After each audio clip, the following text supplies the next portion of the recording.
Hello बेटा जी, कैसे हैं आप सब। उम्मीद करता हूँ आप सभी बहुत अच्छे होंगे। जैसा कि आज की क्लास में हम चैप्टर नंबर 6 अपनी बुक का, जिसका नाम है sequence and series, arithmetic progression जिसमें हम सीखेंगे, अर्थमेटिक मीन हम जिसमें सीखेंगे, ज्योमेट्रिक प्रोग्रेशन जीपी जिसे हम बोलते हैं, और ज्योमेट्रिक मीन जिसके अंदर सीखेंगे, और साथ में हार्मोनिक मीन भी सीखेंगे, और एडिशनल क्वेश्चन इसके बड़े तोड़ हैं।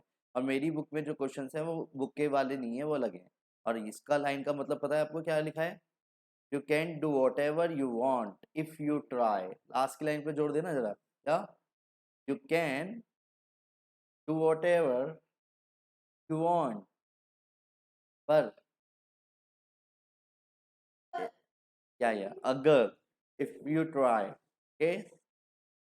आप हर वो चीज जो चाहते हो वो आपको मिल सकती है, पर अगर उसको आप पाने की इच्छा या के लिए कोशिश करोगे तो, ओके। यानी अगर सीए बनना चाहते हो तो सीए बन जाओगे, सीए बनना चाहते ही नहीं हो तो क्या सीए? क्लियर है? ये बहुत क्लियर है, ठीक है। अब पॉइंट आता है कि finite and infinite series, series और सीक्वेंस में फर्क क्या है। इस बात का हमारे क्वेश्चनों पे बहुत बहुत बहुत ज्यादा फर्क पड़ता है। ये पहले मैं आपको बिल्कुल बेवकूफ चोमू लूल मान के चल रहा हूँ, इसलिए मैं बिल्कुल छोटी छोटी बातें बताऊंगा, उसके बाद आगे बढ़ेंगे, ठीक है। चलो इट्स ओके, आप बार बार अपने आप को ऐसे मत मानो, मैं बोल रहा हूँ तो बहुत है, इतना ही, ठीक है। ठीक है, सबसे पहले जिस चैप्टर की आज हम शुरुआत करने जा रहे हैं उसको बोलते हैं सीक्वेंस एंड सीरीज। इसमें हम जुगाड़बाजी बहुत सारे क्वेश्चन में लगाने वाले हैं, क्योंकि हमारे पास समय कम, क्वेश्चन ज्यादा होते हैं। और सच बताऊं, इसकी एडिशनल क्वेश्चन बैंक यूं निपटाओगे अगर जुगाड़बाजी से करने बैठेंगे तो। और उसमें बहुत सारी ट्रिक्स भी होंगी हमारे सामने। पर पहले ये दो शब्दों को समझते हैं, सीक्वेंस किसे बोलते हैं और सीरीज किसे बोलते हैं। केवल उन्हें सीक्वेंस किसे बोलते हैं और सीरीज किसे बोलते हैं। सीक्वेंस, केवल उन्हें सीक्वेंस, सीक्वेंस किसे बोलते हैं। मेरे भाई ने के लिए है science commerce, math without math. Sequence, sequence में जो टर्म्स होती हैं, टर्म्स पता है, duck duck duck duck duck, तो उनमें कॉमा लगा के दिखाया जाता है। जो टर्म्स होती हैं उनके बीच में डिफरेंस भी सेम हो सकता है, और रेशो भी सेम हो सकता है, ये एक पैटर्न होता है। पैटर्न को हम सीक्वेंस बोलते हैं। पर सीरीज में उन्हीं चीजों के बीच में क्या होती है, टर्म्स के बीच में क्या आता है, प्लस आता है। क्या आता है? प्लस आता है। तो उन्हीं टर्म्स के बीच में प्लस आने की वजह से उसे हम सिग्मा भी बोलते हैं, समेशन, सिग्मा को हम स्टैटिस्टिक्स में सबसे ज्यादा यूज करते हैं। एग्जाम्पल के तौर पे, अगर मैंने बोला 258, कॉमा लगा लगा के लिख रहा हूँ, एंड 11, तो डेट डेट डेट डैश, तो ये सीक्वेंस है या सीरीज है? पर अगर मैं इसी को ऐसे करके लिखता तो ये सीक्वेंस है या सीरीज है? तो ये सीक्वेंस और ये सीरीज कहलाएगा। अंतर इनमें ये नहीं है कि सिर्फ डिफरेंस सेम हो, नहीं, मैंने ये नहीं बोला। एक पैटर्न में हमारे को एक चीज समझनी जरूरी है। 1+3+6+10+15 प्लस अगली वैल्यू क्या आएगी? Plus date date date dash. तो आप पैटर्न समझ पा रहे हो। और अगर मान लो 1+3+9 प्लस,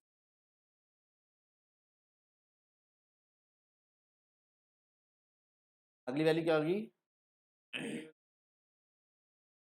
243, यानी तो यानी ये क्या है, ये सीक्वेंस है सीरीज है?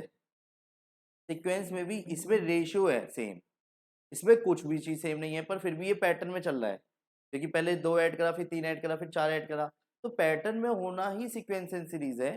पर इसको हम सीक्वेंस वो सीरीज बोलते हैं। पर इन्हीं के बीच में अगर कॉमा लगा देता तो क्या बोलते? सीरीज बोलते, सीक्वेंस बोलते, है ना। अब एक क्वेश्चन मार्क ये आता है कि सर क्वेश्चन कैसे किए जाएंगे। उनको समझने से पहले हमारे को ये समझना जरूरी है कि प्रोग्रेशन 3 तरीके के होंगे हमारे सामने। तरीके के, 3 तरीके के। उसके अलावा फिर बाकियों को फिर नाम नहीं दिया गया है, सम स्पेशल सीरीज या सम स्पेशल सीक्वेंस के नाम से दिखाया जाएगा। प्रोग्रेशन 3 नाम से हमारे सामने आएंगे क्वेश्चन में, अर्थमेटिक प्रोग्रेशन, ज्योमेट्रिक प्रोग्रेशन और harmonic progression, AP GP HP के नाम से जिसे बोला जाएगा। अर्थमेटिक प्रोग्रेशन, ज्योमेट्रिक प्रोग्रेशन और harmonic progression. Arithmetic, metric progression, geometric, metric progression, harmonic progression. Clear है? अब इसमें एपी से बोलते हैं अर्थमेटिक प्रोग्रेशन को, ज्योमेट्रिक प्रोग्रेशन को जीपी और हार्मोनिक एपी एचपी। इसमें क्या होता है, कॉमन डिफरेंस, यानी इसमें कॉमन डिफरेंस होता है। क्या होता है? कॉमन डिफरेंस होता है, यानी इसमें डिफरेंस सेम होता है। जिन टर्म्स के बीच में डिफरेंस सेम होगा उसे एपी बोला जाएगा। सिर्फ डिफरेंस सेम होना चाहिए, चाहे वो माइनस का डिफरेंस हो या प्लस का। जिसमें कॉमन यानी जिसमें रेशियो सेम होता है, यानी सेकंड अपॉन फर्स्ट करके। कॉमन डिफरेंस निकालने के लिए a two minus a one a three minus a two के बराबर होना चाहिए। और कॉमन रेशियो का मतलब a two upon a one, क्या बोला मैंने, a two upon a one a three upon a two के बराबर होना चाहिए, यानी जिसे हम आर से डिनोट करते हैं उसको टी से डिनोट करते हैं। क्लियर है? और एचपी का जो ये होता है रेसिप्रोकल ऑफ एपी। अगर आपको एपी अच्छे से समझ आ गया तो बाय डिफॉल्ट आपको एचपी समझ आ जाएगा, रेसिप्रोकल ऑफ एपी। यानी कि जो टर्म्स दिखेंगी 1/2 1/5 1/8 एंड सो ऑन। तो अगर आप नोटिस करो तो नीचे की तरफ से डिफरेंस सेम आ रहा है ना। अगर मैं इसको ऐसे पलट दूं तो एपी है, ऐसे पलट दिया तो एचपी है। अगर एचपी में जो फॉर्मूला लगाना होगा तो हम क्या करेंगे, पहले उसे एपी में कन्वर्ट कर देंगे, एपी का फॉर्मूला को सेड़ेंगे, जो आंसर आएगा उसको एचपी में बाद में पलट देंगे। तो इसलिए हमारे को क्या सीखना है, सबसे पहले एपीसी। क्या सीखना है? एपी। तो जैसे हमारे को एपी कॉन्सेप्चुअली क्लियर हुआ देन हम आगे बढ़ जाएंगे। रेडी? बोलो हाँ। चलिए, तो सबसे पहले बात आती है अर्थमेटिक प्रोग्रेशन की। क्या बोला मैंने? Arithmetic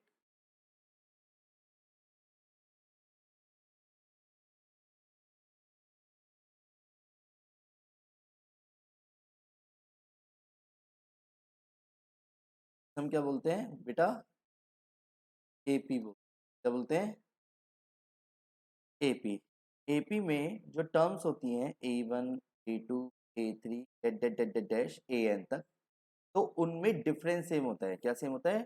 difference. डिफरेंस निकालने के लिए आप क्या करोगे, A2 माइनस A1 करोगे। डी का मतलब क्या होता है यहाँ पे? कॉमन डिफरेंस होता है। क्लियर है? कॉमन डिफरेंस होता है।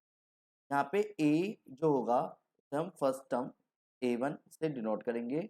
ए यहाँ पे क्या कहलाएगी? First term. और मेरे बच्चों, अगर आपको पूरे क्वेश्चन में फर्स्ट टर्म और डिफरेंस यानी ए और डी एनी हाउ पता चल जाए तो यकीन मानना आप पूरे क्वेश्चन को उधेड़ सकते हो, हर तरीके से उधेड़ सकते हो। ठीक है?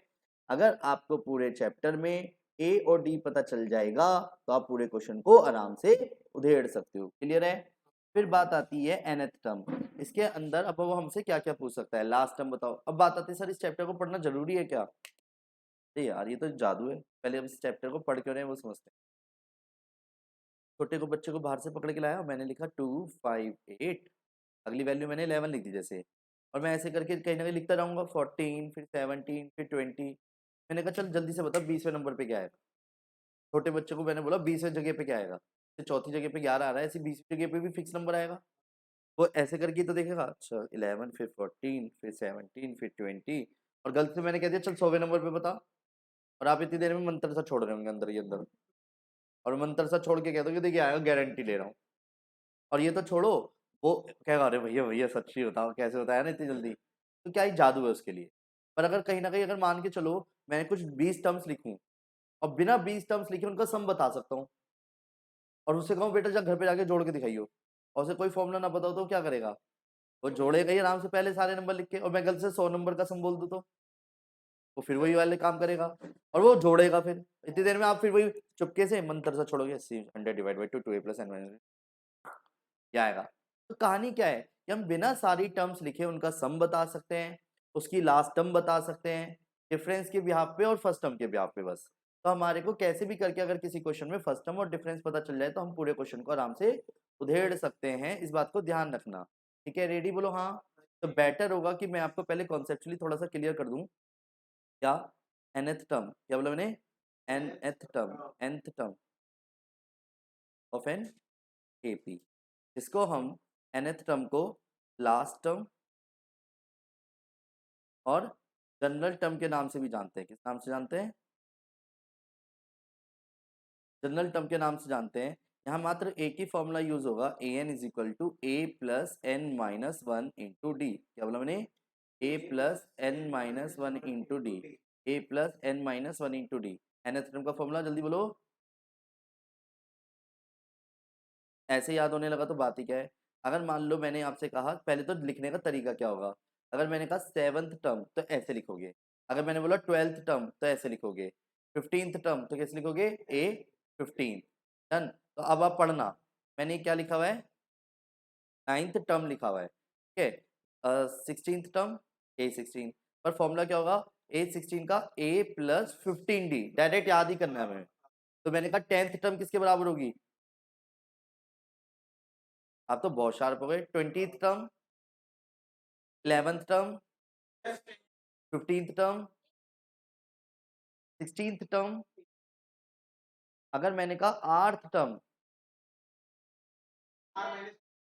ब्रैकेट में है ना भाई, कहीं ना कहीं फिर ये थोड़ी ना, फिर क्या करना है, फिर उसमें कम कर देंगे, अगर कोई वेरिएबल होगा, कांस्टेंट होगा तो कम करके लिखना है, माइंडसेट बनाना है, नहीं आया समझ। तो सिक्स्थ टर्म, तो सिक्स्थ टर्म बोलते ही आपके माइंड में क्या क्लिक करा, A6 A+5D, क्लियर बोलो हाँ। अब वेट, तो पहले मैं इससे रिलेटेड 3-4 क्वेश्चन करूंगा, देन उसके बाद आगे बढ़ूंगा। लगे हाथ हम एक और फॉर्मूला भी साथ साथ सीख लेते हैं, ठीक है, हमारे को कॉन्सेप्चुअली कंफ्यूजन ना हो। ये तो nth टर्म का फॉर्मूला हो गया,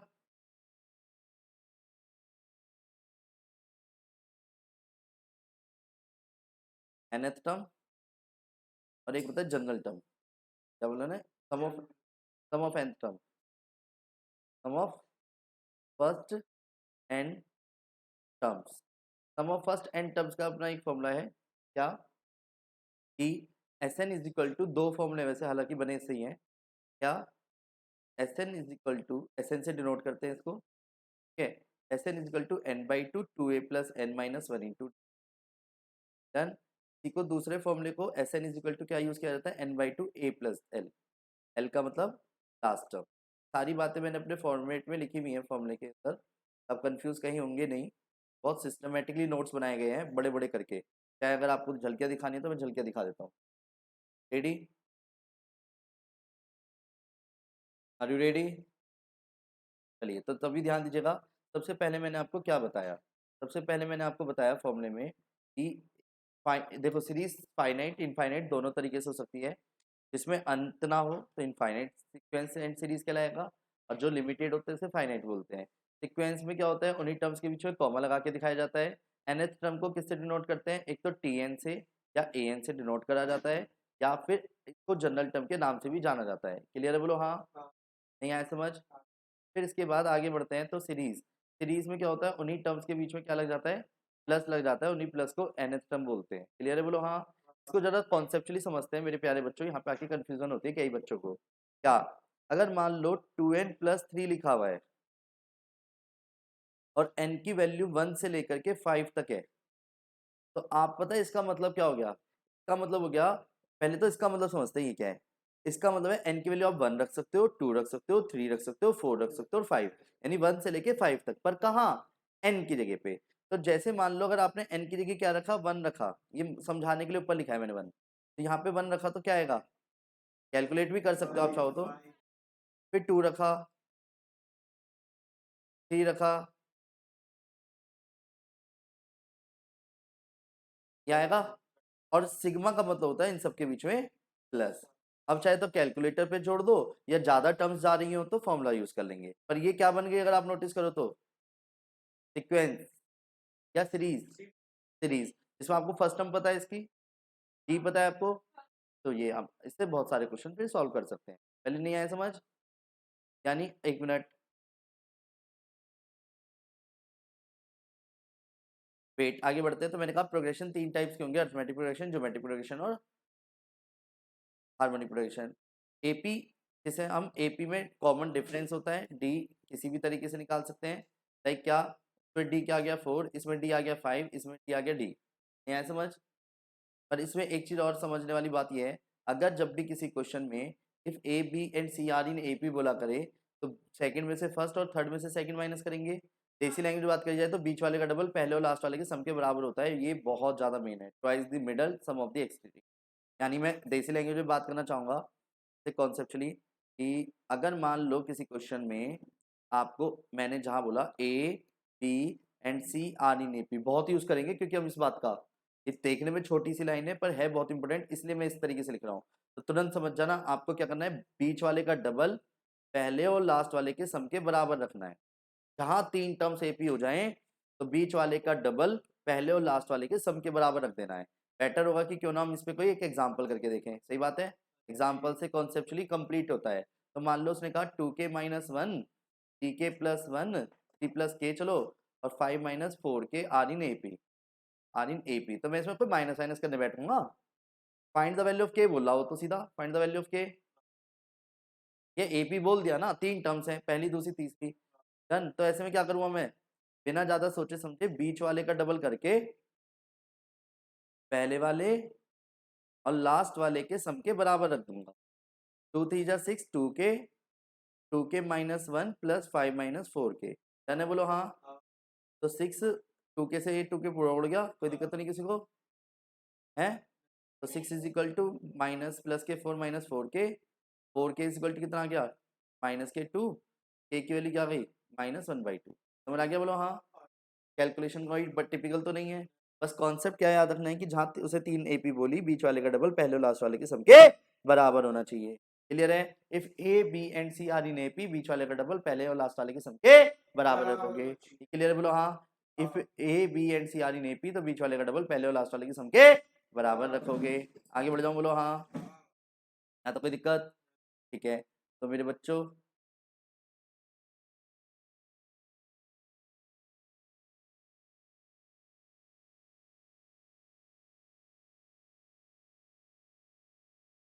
तो रेडी? अब यहाँ तक तो चलो क्लियर है। तो मैंने अभी आपको कुछ बातें बताई, मैं उसी को रिकॉल करा देता हूँ।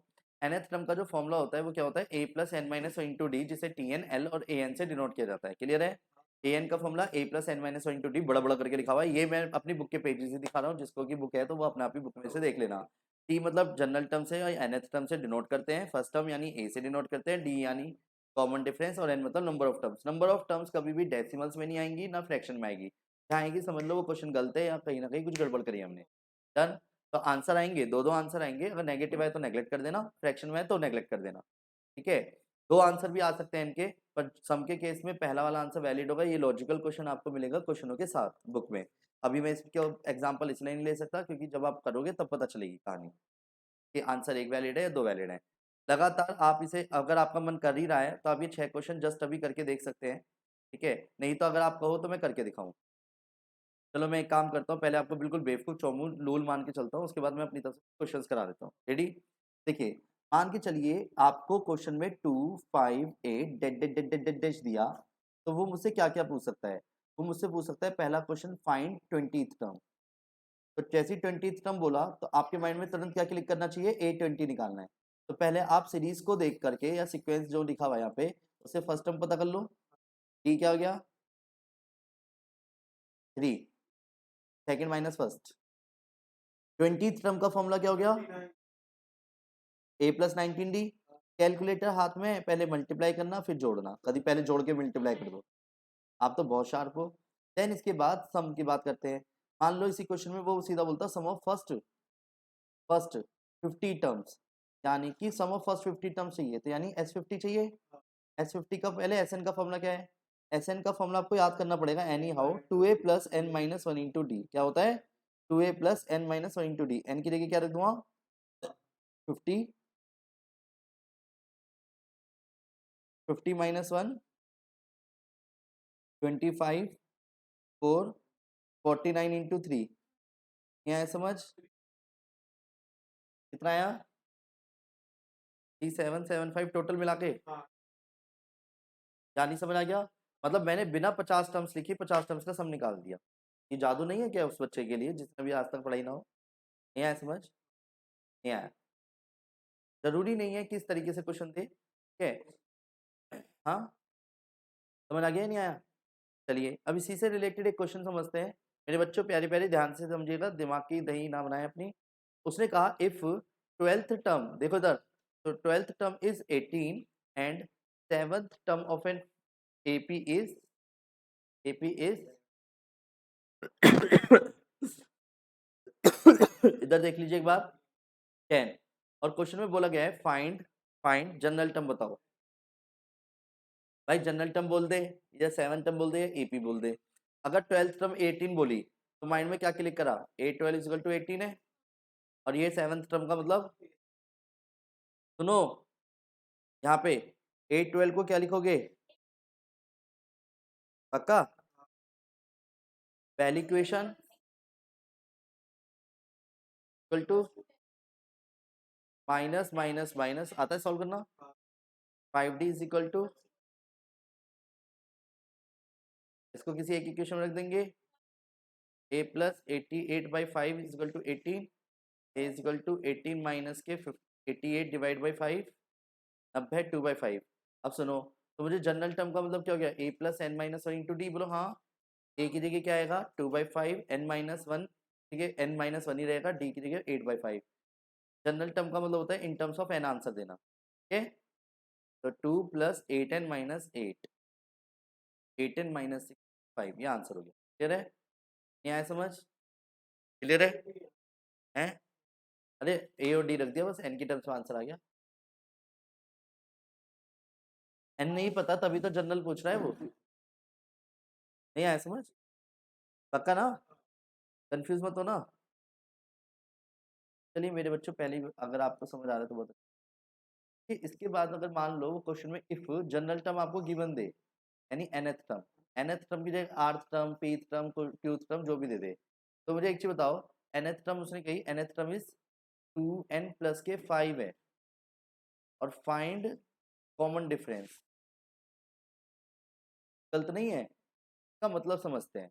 nth टर्म का तो an दे रखा है भाई, मुझे एक चीज बताओ, an पता चल गया तो मैं तो इससे पूरी ap बना दूंगा। कैसे बना दूंगा भाई? a1 क्या होगा? a2 क्या होगा? a3 क्या होगा? यार आप चाहो तो इससे तो पूरी एपी बना दी एक तो आपने, तो क्या आप इससे अब जो चाहे वो नहीं निकाल सकते? भाई आपको फर्स्ट टर्म भी पता है, आपको डी पता है, आप तो जो चाहे वो निकलवा ले मुझसे, तो इसमें चाहे चाहे तो अब सब निकलवा ले, मुझे क्या दिक्कत है? मतलब मेन क्या है कि जनरल टर्म में सारी बातें छिपी हुई होती हैं। ये पूरी एक सीक्वेंस एंड सीरीज ही है, ये छोटी सी लिखी हुई अपने आप में। फिर एन की वैल्यू 1 2 3 डाल के आपको खुद कन्वर्ट करना होता है उसे। ये समझ आया नहीं आया? नहीं आया? पर वेट, आगे बढ़ जाऊं? यहाँ तक क्लियर है? अब मेरे बच्चों, इससे रिलेटेड एक कॉन्सेप्ट आता है जिसे हम बोलते हैं अर्थमेटिक मीन। क्या बोला मैंने? तो मैं दो क्वेश्चन करके दिखा रहा हूँ, उसे ध्यान से समझना। अर्थमेटिक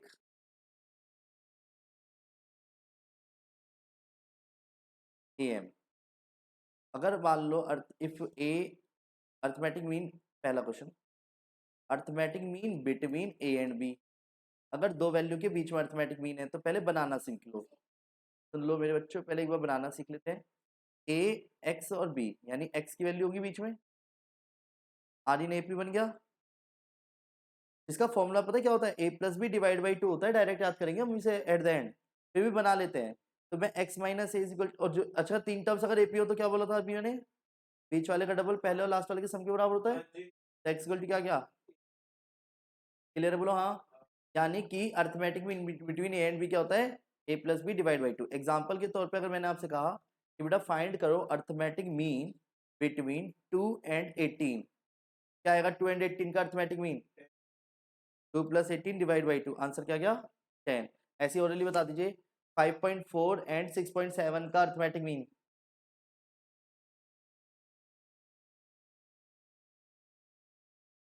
नहीं आया समझ? मतलब करना क्या है, दोनों को जोड़ के डिवाइड बाई टू करना है। नहीं आया समझ? अरे ऐसे कैसे आ रहेगा यार, तुम देखो इधर, कुछ क्वेश्चन ऐसे भी देता है, इंसर्ट, इंसल्ट नहीं, insert, insert three arithmetic means, insert three arithmetic mean between 2 and 32। Done? Ready? 34 ले लेता हूँ, ज़्यादा अच्छा रहेगा, क्वेश्चन अच्छा बनेगा। रेडी? तो 2 डैश डैश डैश, पहले उतरे डैश लगा देना बीच में, माइंड सेट बनाने के लिए, ठीक है? तो तीन बीच में नंबर्स फाइंड करना है। अर्थमेटिक मीन्स का मतलब क्या हो गया?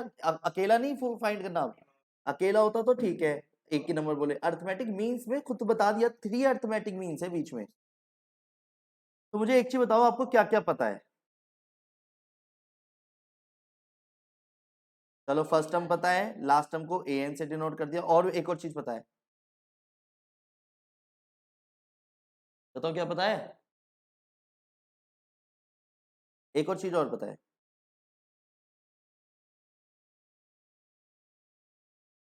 टोटल नंबर ऑफ टर्म्स बताएं। अगर बीच में 5 अर्थमेटिक मीन हो तो नंबर ऑफ टर्म्स 7 रहेंगी। बीच में अगर 10 अर्थमेटिक मीन्स फाइंड करने हैं तो पहली और लास्ट वाली मिला के टोटल नंबर ऑफ टर्म्स कितनी रहेंगी? 12, क्योंकि इसके बिना क्वेश्चन ही नहीं होगा। क्योंकि जब आप a plus n minus one into d formula तोड़ोगे तो a plus 5 minus one into d equal to 34। नहीं भाई, मैं तो बड़ा सोच के दिया है क्वेश्चन। देखो 4d इज इक्वल टू कितना रहेगा? 32। तो d की वैल्यू क्या आ गई? 8 आ गई। यहाँ समझ, अगर 8 आ गई तो ये अगर पहला arithmetic mean a1 a2 a3 से डिनोट कर रहा हूँ अगर, क्योंकि सेकंड टर्म है एक तरह से। a1 क्या रहेगी? 10, a2 क्या रहेगी? a3 क्या रहेगी? नहीं आया समझ? और अगर फिर से अगेन 8 ऐड करते तो अगला वाला आ गया। नहीं आया समझ? नहीं आया। अच्छा एक और चीज, हालांकि मैं ऐसी बातें बताता नहीं हूँ, अपने बता रहा हूँ, घमंड मत करना। जुगाड़बाजी से ज्यादा जल्दी करोगे आप आंसर को, ठीक है?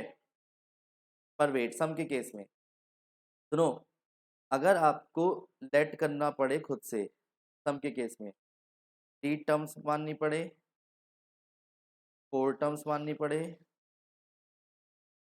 खुद से जब 3 टर्म्स 4 टर्म्स या 5 टर्म्स माननी पड़े तो आप 3 टर्म्स मानना, a minus a1 a1 a2 a3 क्या माननी है आपको, ये मैं ये बता रहा हूँ। a माइनस डी मानना, a मानना, a प्लस डी मानना। अगर 4 टर्म्स माननी पड़े बेटा सुनो, a minus three D, a minus D, a plus D, a plus three D मानना। 5 टर्म्स माननी पड़े, a minus two D, a minus D, a plus D और a प्लस थ्री डी, वो a प्लस टू डी मानना। हाँ, इससे क्या होगा, क्वेश्चन बहुत जल्दी सॉल्व होगा। पर सच बताऊं, आप मानने से क्वेश्चन को बचोगे, क्योंकि आप जुगाड़बाजी से जल्दी निकाल दोगे ऐसे क्वेश्चन। अब बात आती है सर समझ नहीं आया, ये समझ आएगा। ये एक मिनट में, ये सारी बातें यहाँ लिखी हुई है, मैं यहाँ पे दिखा देता हूँ। देखो एस एन का फॉर्मूला पहले क्लियर है, n by two a plus n minus one into d, n by two a plus l, ठीक है? पर अगर बात करी जाए डी निकालने का नया फॉर्मूला है, पर इसे भाड़ में जान दो भी। अर्थमेटिक मीन निकालने का भी कॉन्सेप्ट सीख ही लिया। ये दोनों क्वेश्चन आप अपने आप घर पे करना नाम से, अर्थमेटिक मीन, 4 अर्थमेटिक मीन और अर्थमेटिक मीन बिटवीन 4 एंड 10, ये क्वेश्चन अभी करने हैं, ठीक है? क्लियर है? और जो ये वाली बीच के फॉर्मूले ये नेक्स्ट क्लास कराए जाएंगे। पर जो अभी जो मैंने बात बोली है वो ये रही कि अगर आपको 3 टर्म्स माननी पड़े तो a minus d a plus d मानेंगे, लिख लो। और a minus c d a minus d a plus c d मानेंगे। और 5 टर्म्स माननी पड़े तो ये कन्वीनियंट होती है। डन। पर मेरे बच्चों, ये 10 क्वेश्चनों में यहाँ पे ये क्वेश्चन यहाँ पे यूज होते हैं, इस तरीके के क्वेश्चन। जैसे देखिए दिखाता हूँ दीदी, ये लीजिए,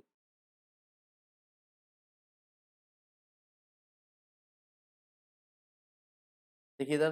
तो जैसे कि आपको यहाँ पे दिख रहा है 3 टर्म्स नंबर 12 है, सम देयर क्यूब इज। इससे क्या होता है, जैसे आप a minus d a plus D मानते हो ना, तो उन्हें जोड़ते के साथ ही d से d कट जाता है, a तुरंत आ जाता है। और जहां a आ गया फिर आप आराम से नंबरों को सॉल्व कर सकते हो। पर वेट, ये 10 क्वेश्चन, ठीक है? ये बीच वाले 2 क्वेश्चन और ऊपर के 6 क्वेश्चन, ये जस्ट अभी करिए आराम से, अभी करो, पता चल जाएगा मुझे भी।